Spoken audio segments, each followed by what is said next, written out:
I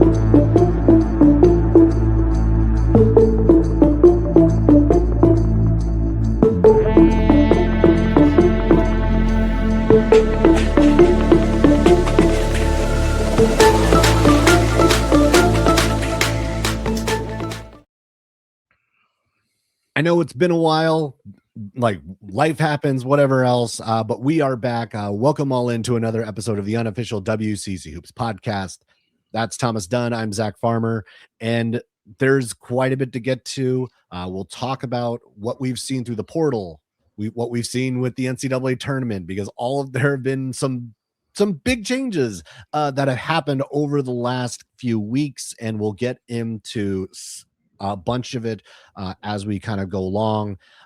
But for this one, we do have to start on a sad note. And that is the news just yesterday of the passing of former Gonzaga forward Brandon Clark at the age of 29. This one, I mean, really did come out of nowhere. This was a guy who had been a 7-year vet with the Memphis Grizzlies, was a really good player for Memphis during that time. One season with the Zags, and it was a memorable one season. 16 points per game, 8 rebounds, 3 blocks, the WCC Defender of the Year, Newcomer of the Year, all West Coast Conference first team, third team All-American. Someone with also Bay Area ties because he spent his first 2 years at San Jose State. And the news breaking that, and I'm going to read it from the NBC report. According to authorities, the Los Angeles Fire Department responded to a 911 call of a medical emergency shortly after 5 p.m. on Monday. When paramedics arrived, they declared Clark dead. Drug paraphernalia was found in the home, and the incident is being investigated as a possible overdose. An autopsy will be performed to determine the cause and manner of Clark's death. But in any way you check this out, this is just a sad story, like tragic for someone who is so young and still really like was in the midst of a pretty good career in the NBA. And with that connection to the WCC, obviously with Gonzaga, even though I know like they're leaving, but this was someone who had such an impact in his stay in the WCC. And this one is just like, it's sad to see this sort of thing happen. Yeah, at the end of the day, it happened under the WCC banner, and then two, from a big picture perspective, nothing can really prepare you for something like this, especially in terms of how surprising it is, how out of the blue it was. But I think the big thing that stands out to me more than anything when something like this happens is the outpouring of support that you see from other people. So I think of Mark Spears, who interacts with San Jose State a lot. He pours out his support. You mentioned, his time at Gonzaga. He had to redshirt a whole year back when they had actual transfer rules. So he had to sit there and simmer into what actually the Zag culture meant. You saw the Zag program, and Mark Few released a statement on what Brandon Clark did and kind of what some like mini highlight packages, including the NCAA tournament and some of his theatrics in that Elite Eight run, so to speak, the thunderous block towards the beginning of the season against Tennessee. And for my money, I think the thing that stands out the most, and I'll take some individual approaches on this, John Morant, Desmond Bain, Jaren Jackson Jr., former teammates of his on the Memphis Grizzlies, like they showed their outpouring of support, and it was kind of in a situation like this to walk down memory lane is something that, while it is very difficult, is also something that's cool to remember kind of for what he was. Jalen Wells, someone who's got Bay Area ties, mentioning him as like a veteran that took shape. And then you get to like the heart wrenchers like Rui Hachimura, who was his college teammate with the Zags. And even though it's short and sweet, given the one and done nature at times, it's still like these are people who had friendships and stuff like that. And I think it takes almost an additional layer of meaning because Brandon Clark didn't play in a big market. Like Memphis is, you can't, I'm trying to articulate this the right way, because you're not playing in New York, you're not playing in Los Angeles or anything like that, but you're part of a community that knows who you are and knows what you represent. And you mean that much more to a community that loves basketball holistically, I think is the best way I can kind of put it. You think of other teams like, I guess Detroit, like if you're in Detroit, you are like in it. Like there's no mistaking that. If you're in the Minneapolis community with the Minnesota Timberwolves, you don't forget that. So I think Brandon Clark was a fixture of the Memphis community, and by and large, just by virtue of being a representative of the Grizzlies and such. And I won't forget some of those rebounds he was grabbing against the Timberwolves in that 2022 playoff series with the Grizz. So all that to say is yes, very sad set of events that are happening. So nothing really prepares you for something like that, and hopefully many people can remember fondly as many I will read the note from the. others. I'm going to go through and read the Zag, the post from the Zag MBB Instagram account. We are devastated to hear the news about Brandon. Such a kind, gentle, and warm soul, and I'll remember the great smile he had on his face whenever you were around him. BC was one of the most easygoing players we ever had, and he was part of one of the greatest teams in our program's history. Brandon was a spectacular player and competitor, and a phenomenal teammate to all. He was a legend who will never be forgotten here at Gonzaga. Please keep his wonderful family in your prayers. We miss and love you, BG. It's from Mark Few and the Gonzaga family. So again, this one hits home for a lot of WCC fans, Gonzaga fans, basketball fans, because Brandon Clark was a special talent on the floor, and clearly for those who were close to him and knew him best, is one of the better people to be around. 1000%. I'll co-sign that every step of the way. And we'll give for those of you who haven't kind of seen some of that outpouring of support, we recommend checking out all the social media tributes from those former teammates of his. But also, I'll shout out an article written by DeMichael Cole, one of the Memphis Grizzlies beat writers, who kind of helped put together some of the pieces of what Brandon Clark's impact in the Memphis community was beyond the basketball court, with his nonprofit work and working with the Memphis community at large. So I think that's kind of a good way to kind of weave into the type of person Brandon Clark was, and kind of ultimately some of that lasting legacy beyond some of the playoff runs with the Grizzlies. Absolutely. So we will get back to the basketball part.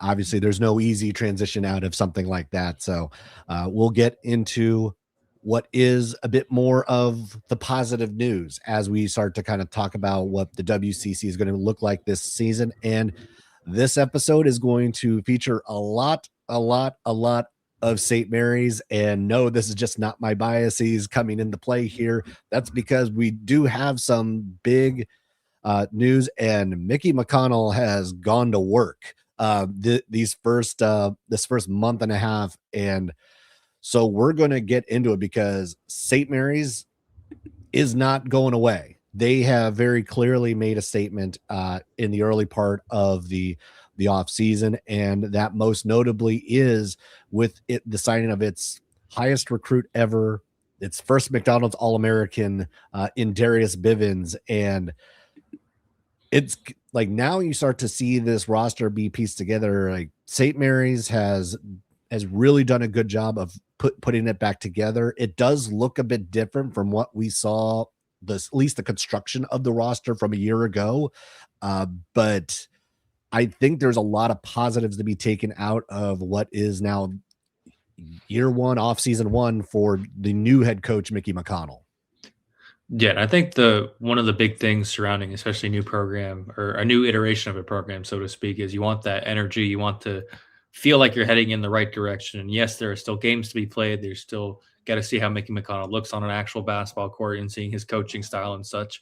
But in terms of proof of concept, so to speak, and what it takes to build the team and feel good about, hey, you're building something up again, because it's hard to maintain and continue to elevate the standard that Randy Bennett had for the last 2 decades plus.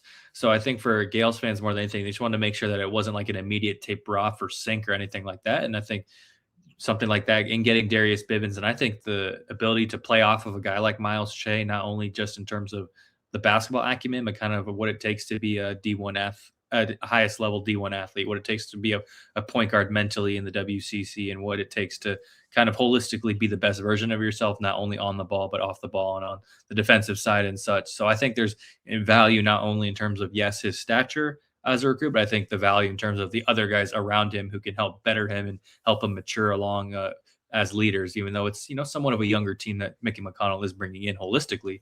I do think there are some benefits to some of the more experienced players who can help out a guy like Bivins and ultimately give Gaels fans some excitement going forward. And yes, I will say I did co-sign the agenda. So this is not Zach's bias. He's running rampant. There is worthiness to this. I mean, you look at some of the additions that they have made. Again, like we haven't really gone over the full list, like Miles Che being one of that key pieces, the addition coming over from UNLV, but in that was hit stop number 2 for Che, and this is a guy who's been a double-digit scorer in the past. You look at the addition of Thomas and Dong coming from Cal Baptist. He was at Oregon State before that, can play above the rim. You look at the 2 big man additions. You get one from Turkey and one from Greece.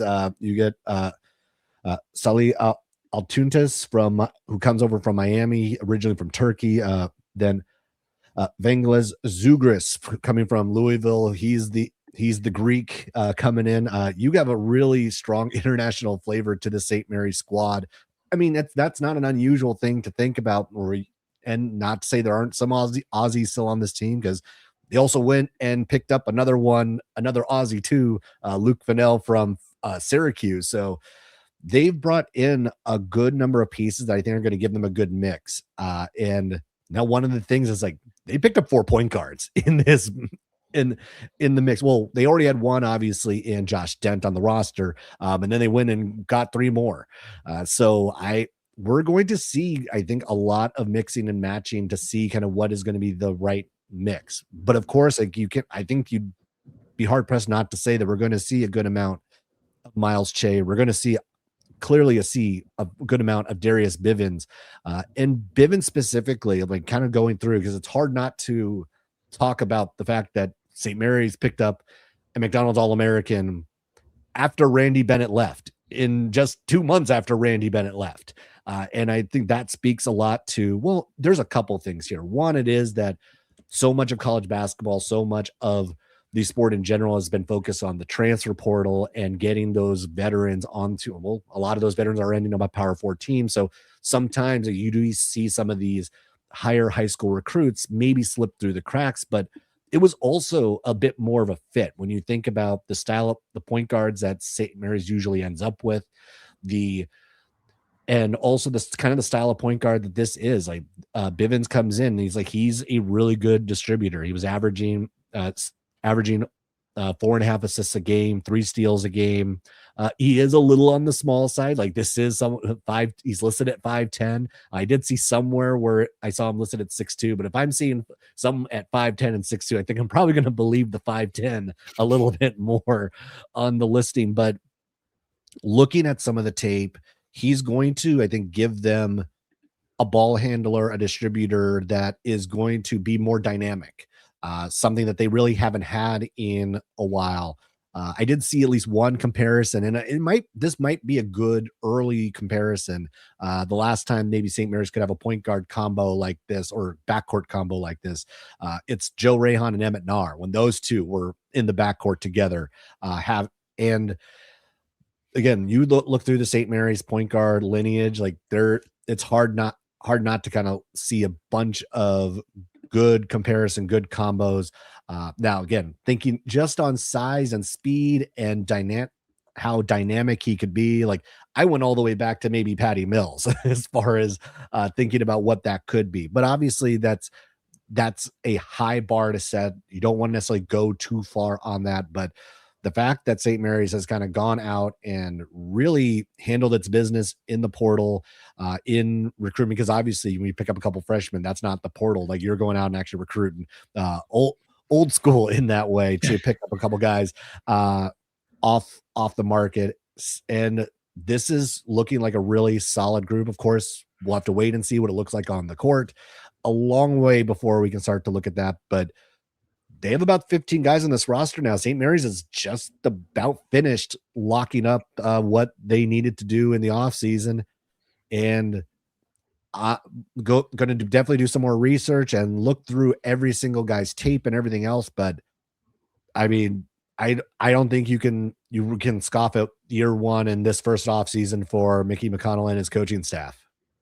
There are worse places to be right now than where St. Mary's is, and I think they've done a good job in ultimately responding and not succumbing, so to speak, but kind of just being able to go carve their own identity out after Randy Bennett's left and doing what he does over at Arizona State. And I think that's an important thing to do. Be in the grand scheme of things as a mid-major, like how can you respond after a sustained era of success where you carved out a name for yourself, really nationally as well? Like people know the St. Mary's program for what it has done over the course of these last couple decades. And Mickey McConnell and company have so far done the job in terms of keeping the Gaels relevant with a signing like this, someone who was in the top 100 according to ESPN and 247 Sports.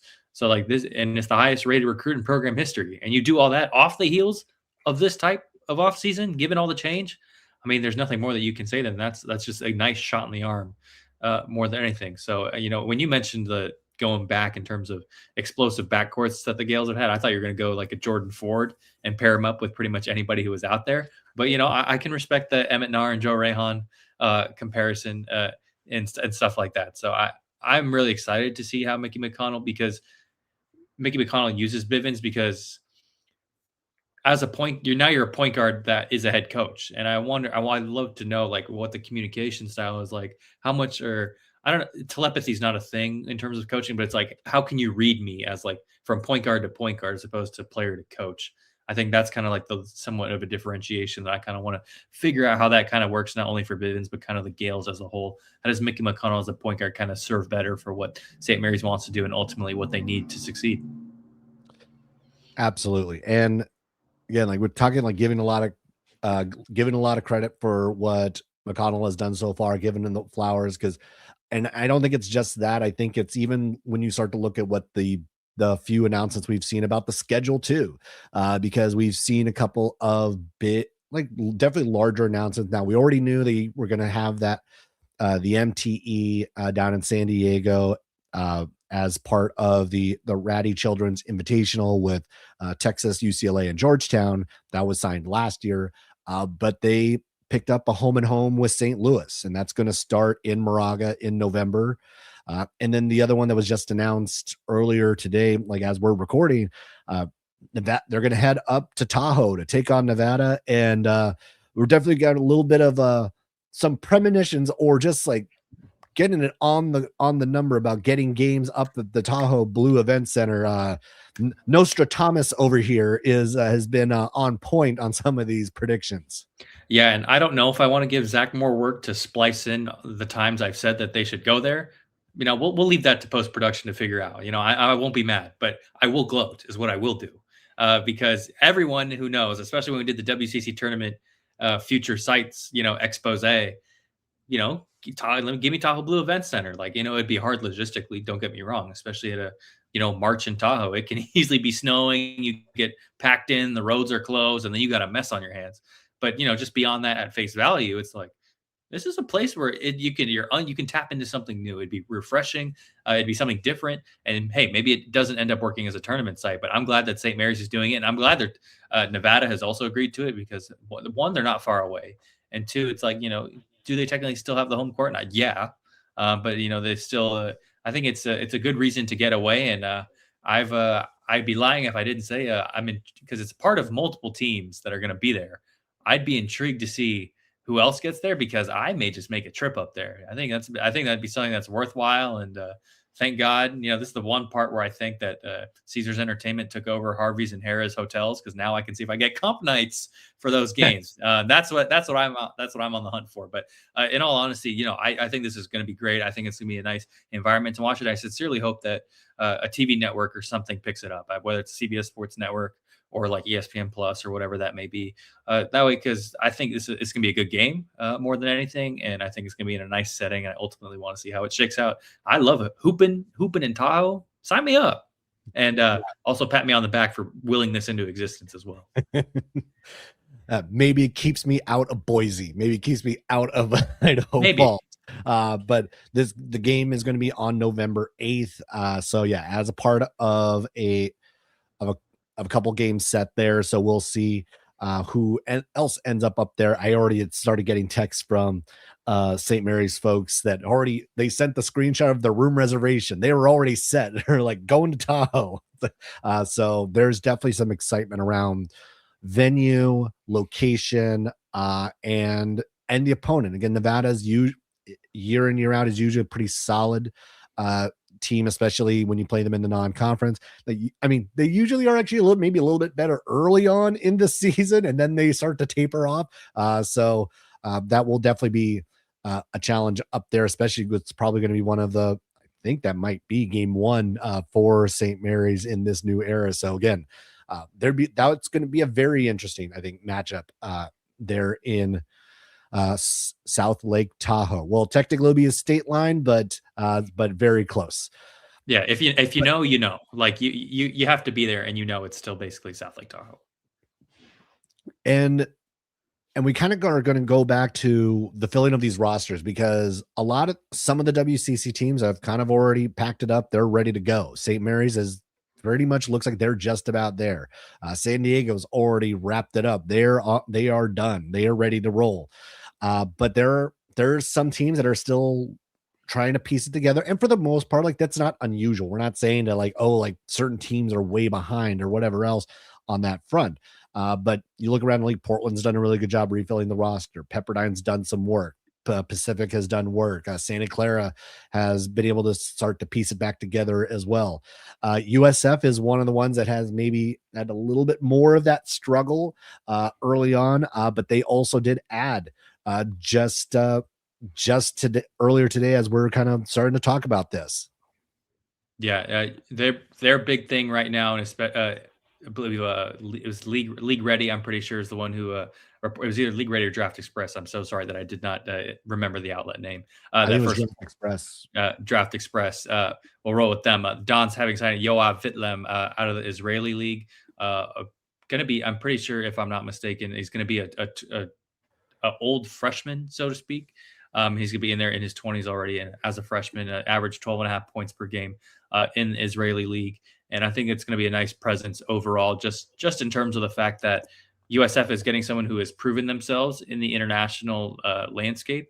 It's not nothing. I think it's, to be very clear, it's total stats, 12.5 points a game, 5.5 assists a game, and just under 2 steals a game. So I think that's something where you look at that and you take stock and you're like, okay, like that'll play.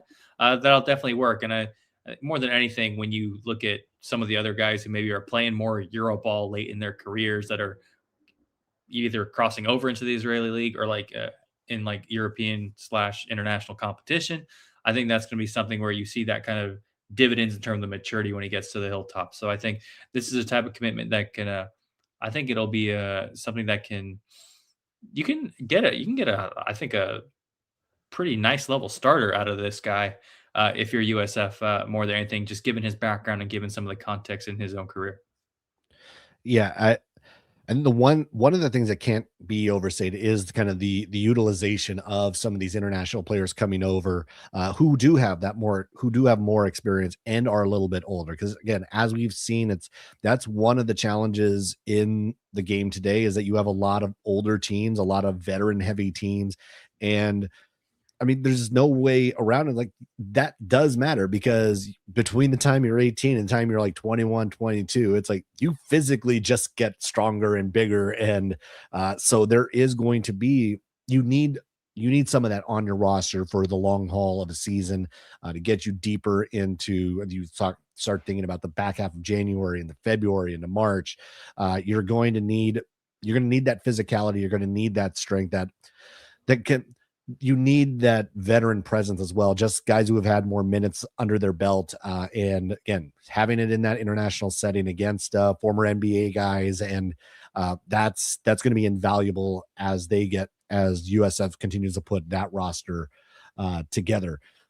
And USF's, I think right now, I was just checking it a little earlier, and I think they're right now at about 10 guys. Now that does include Ismaila Diane, who is also one of the signees that the Dons have announced. So they brought the Gonzaga big man down from Spokane. You do have they have a couple of Reardon kids that are going to come in. Andrew Hillman is actually the big one coming over to the Hilltop. So not a far trip for him to be able to settle on in. Well, actually, hold on a second. What if you don't know where he lives in San Francisco? That could be a long trip.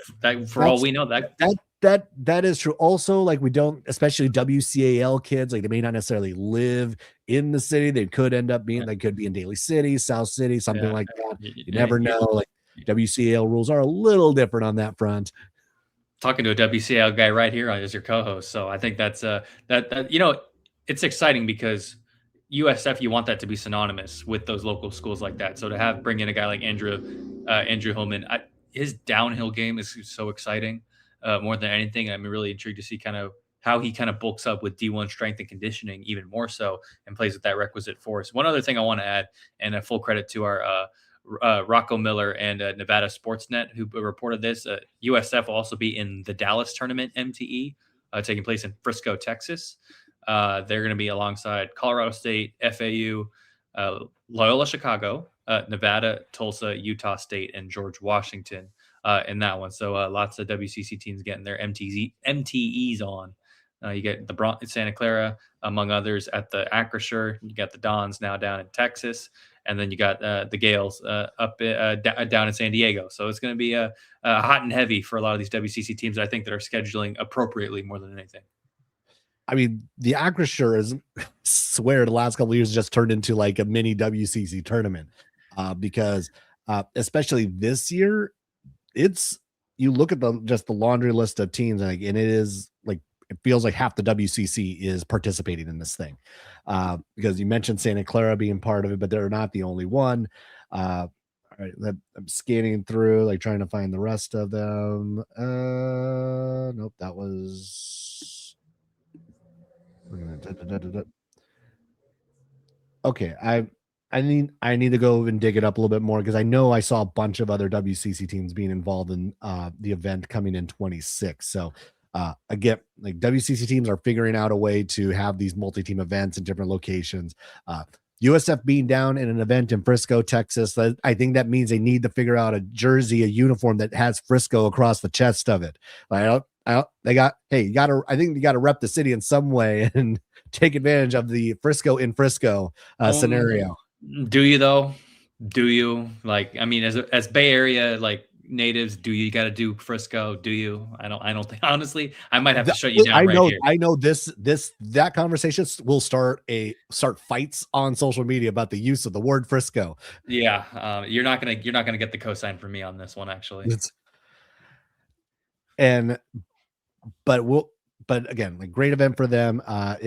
It will be interesting to kind of see how the Dons are able to, again, they still have a lot of work to do on this roster. I think we still haven't actually even seen it. We know that there was the commitment announcement earlier in about probably a few weeks ago from Abdul Bashir for Auburn, but that has not been officially announced. So that is just still confirmation via reports. USF has not announced that at all. So there is no confirmation of signing. So waiting on that one still and see what USF can actually pull together a bit more as well. Santa Clara has obviously kind of done some work there. Seeing that Cherry Darlin's coming back was kind of one of the I know like he had definitely his ups and downs throughout the course of that season. But I think one of the things, like looking at what Santa Clara was able to put together, at least some of the pieces, you look at Darlin, Ensminger returning, Gavaluga returning, Cochran returning. At least you have I think there and Tajo returning. There's always a sense of you need some guys to kind of be that continuity, those continuity pieces. And I think Santa Clara's done a really good job, at least like kind of having that base of guys who are going to be able to be contributors as returners, in addition to the guys being brought in. David Castillo, thinking about him, Seti Guille, him coming in. There's a lot to think about. What obviously Santa Clara's going to look different. You look at what they were with Alan Graves and everything else. By the way, Alan Graves saying in the draft, that other note. So it's going to be a different look, but Santa Clara having that much returning, and who was coming back, I think was a big get for the portal. Yeah, and you say Graves still has a couple weeks as he finishes out the combine to see if he stays in there and works out this process. Hopefully, get another name called in the Broncos corner on draft night. I think it's important to, like you mentioned, have those kind of complementary rotation guys. Cherry Darlin, his big thing is slow down. He needs to slow the game down for himself more than anything. There's no reason you don't need to do everything. Play your role, play your game, and things can work out. At times, he was a good spot up 3-point shooter. Other times, he was a loose cannon out of control. So it's just important to just play within yourself, play within the system. I think more than anything, I'd rather have Cherry Darrell make 3 okay plays and make 1 good play and then 4 bad plays. So I think that's just the big thing. Slow him down. I really like KJ Cochran, how he came along over the course of the season. He matured a little bit more. He was a lot more playable in these big games, and he wasn't afraid for the most part in terms of what he brought to the table, especially going down the home stretch of the season. So that's all well and good. And I think one of the other guys who I'm looking at and targeting is like, he's not a transfer for this year, so to speak, but he really is because he never played last year. Chris Tadjo. And I mean, look at the Broncos' like need for physicality with Graves probably staying in the draft and going to the NBA. Chris Tadjo is the guy who I point at and say, look, he's basically a year one transfer again. He's just now just got to actually play the games and see what it's like. So that's someone who I think it can be a real swing factor in terms of what Santa Clara looks like from their floor to their ceiling. And just as we kind of start to transition out of some of these roster additions, whatnot, I just want to kind of note 2 names that are going to be familiar to WCC folks as they are returning to the WCC. Niles Cooper joining LMU, and then also Jackson Olvera heading up to Portland. So a couple of familiar faces coming back to the WCC. The Jackson Olvera one going to Portland. That one's really interesting to me because Portland's got something going, I think, and so it'll be interesting to see what they look like as the season goes on. But the other big news that happened over the last couple of weeks that we didn't get a chance to talk about, whatever else, and it's not one we like to talk about either, is the NCAA making the finalized decision to expand the tournament to 76 teams. We've talked about this a number of times. We were not fans of this possible move. Well, it's happened. It's here. And the structure of what this means is that there will be 32 automatic bids for the tournament, and then there will be 44 at-large bids for the NCAA tournament. As far as structure goes, what this means is that there will be 24 teams playing in the first round of the NCAA tournament. So the first 4 is now going to be the first, I guess, 12 or 24. This is going, and then once those games are done, then that will be slotted into the traditional 64 team tournament. The first games will be played in Dayton, but they also will be played in a second location. That location is still to be determined. But I know we've talked about it at length that this was not what we wanted. This was not something we thought was going to be good, especially for mid-major basketball, because we're both the pessimists on this one, that this is probably just going to give mediocre Power 4 teams more spots and leave more mid-majors out. It's like when you talk to a scorned ex-lover and you're like, yay, I'm so happy for you. I'm glad you did that.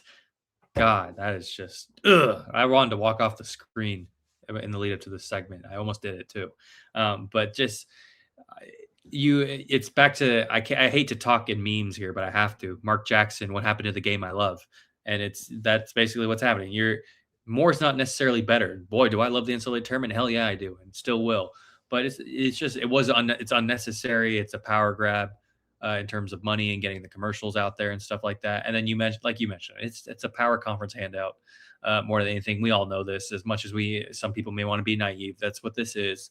And at least you can say this for the last X amount of time, but especially in my case, the Broncos can say they made the last 68 team tournament. The Gaels have been doing that for eons now, but just in general, it's like we can go to bed knowing we made the last ethical tournament because obviously some teams that start sputtering, you're not going to get the benefit of the doubt if you're the mid-major. Like you can't be the ones to lose those types of games. So that's going to ultimately, I think, be a drawback. You think those Mountain West teams would have gotten elevated into the tournament? I'm not so sure.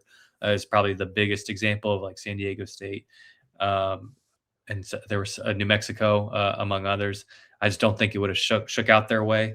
And that's honestly a shame because we know where this is going. We know where this train is out of the station and we know where it's heading. And there's really not a whole lot we can do to stop it. So it's unfortunate given the circumstances and the context, but they'll still see me at 9:15 a.m. at round of 64 Sunday or whatever this new system is called. I'll be there for 12 hours of basketball.